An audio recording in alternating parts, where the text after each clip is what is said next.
कार्तिक मास हिंदू पंचांग का सबसे पवित्र समय है। पुराणों में कहा गया है कि संपूर्ण वर्ष में जितना पुण्य सभी मासों से मिलकर मिलता है, उतना ही पुण्य एक कार्तिक मास में पूजा करने से मिलता है। कार्तिक मास वह महीना जब धरती पर भक्ति का दीप जलता है। यह महीना भगवान विष्णु को सर्वाधिक प्रिय है।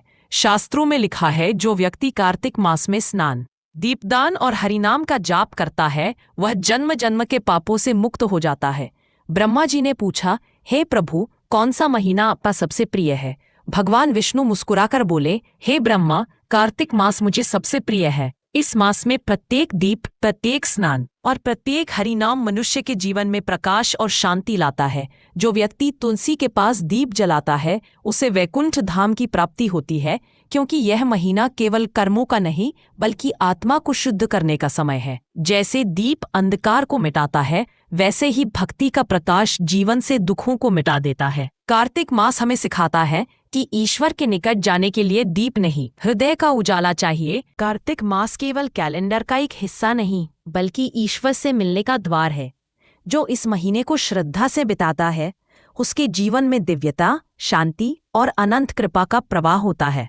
कार्तिक मास मनाने का रहस्य। हिंदू धर्म में कार्तिक मास को अत्यंत पवित्र और पुण्यदायी माना गया है। इस मास का संबंध भगवान विष्णु और भगवान शिव दोनों से है। मान्यता है कि इस महीने में स्नान, दान, दीपदान और व्रत करने से अक्षय पुण्य की प्राप्ति होती है। कार्तिक मास में गंगा स्नान, तुलसी पूजन और दीपदान का विशेष महत्व है। पुराणों के अनुसार जब समुद्र मंथन हुआ था, तब भगवान विष्णु ने मत्स्य अवतार लेकर प्रलय से संसार की रक्षा की थी। यह घटना कार्तिक मास में ही घटी थी। इसी मास में भगवान शिव ने त्रिपुरासुर का वध कर देवताओं को भय मुक्त किया। माना जाता है कि इस मास में किए गए छोटे से छोटे सत्कर्म भी फलित होकर मोक्ष दिलाते हैं। इसीलिए कार्तिक मास को धर्म, भक्ति और साधना का माह माना जाता है, जो जीवन को पवित्रता और आध्यात्मिक ऊर्जा प्रदान करता है।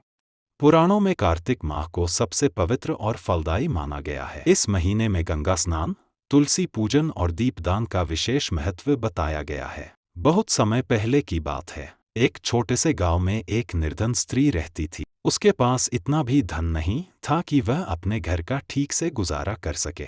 हर दिन वह मेहनत करती, फिर भी जीवन कठिनाइयों से भरा हुआ था। एक दिन कार्तिक मास की पूर्णिमा आई। गांव भर में लोग गंगा स्नान कर रहे थे, मंदिरों में दीपक जल रहे थे और हर घर दीपदान से जगमगा उठा था। वह स्त्री यह सब देख रही। उसके मन में भी गहरी इच्छा हुई कि वह भी भगवान विष्णु को दीप अर्पित करे, लेकिन उसके पास घी या सुंदर दीपक नहीं था। उसने सोचा, भले ही मेरे पास धन नहीं है, लेकिन भक्ति की कमी नहीं। भगवान तो भाव के भूखे हैं। उसने मिट्टी का एक छोटा सा दीप लिया, उसमें सरसों का तेल डाला और एक सूती कपड़े से बत्ती बनाई। फिर उसने दीपक जलाकर भगवान विष्णु के चरणों में अर्पित कर। दीपक जलाते हुए उसने भावपूर्ण प्रार्थना की, हे प्रभु, मेरे पास देने को कुछ नहीं है, पर यह दीप मेरी श्रद्धा और प्रेम का प्रतीक है। भगवान विष्णु उस साधारण से दीपदान से अत्यंत प्रसन्न हुए। उन्होंने कहा, हे सुहृद, तुम्हारा यह दीप अमूल्य है। इससे तुम्हारे जीवन का अंधकार मिटेगा और सुख समृद्धि का प्रकाश फैलेगा। उस दिन से उस स्त्री का जीवन बदल गया। उसके घर में धीरे धीरे संपन्नता आई और अगले जन्म में उसे स्वर्गलोक की प्राप्ति हुई। इसलिए कहा गया है, कार्तिक माह में दीपदान करने से पाप नष्ट होते हैं, पुण्य की वृद्धि होती है और अंततः मोक्ष की प्राप्ति होती है। कार्तिक मास को दामोदर मास कहा जाता है, क्योंकि इसी मास में भगवान श्री कृष्ण ने अपनी मां यशोदा से वह दिव्य लीला की, जिसमें उन्होंने दिखाया कि सच्चा प्रेम ईश्वर को भी बांध सकता है।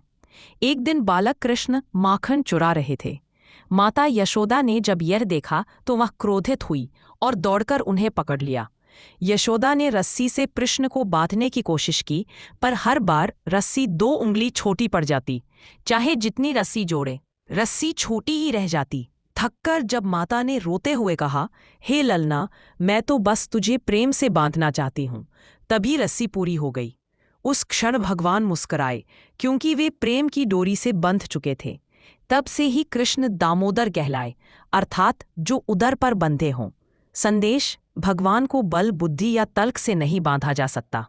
केवल निष्काम प्रेम और भक्ति से ही वे भक्त के हृदय में बसते हैं। आपको पता है, कार्तिक मास की शुक्ल पक्ष की नवमी तिथि को आंवला नवमी कहा जाता है। यह दिन भगवान विष्णु को समर्पित है। शास्त्रों में कहा गया है, आंवले में स्वयं श्री विष्णु का निवास होता है।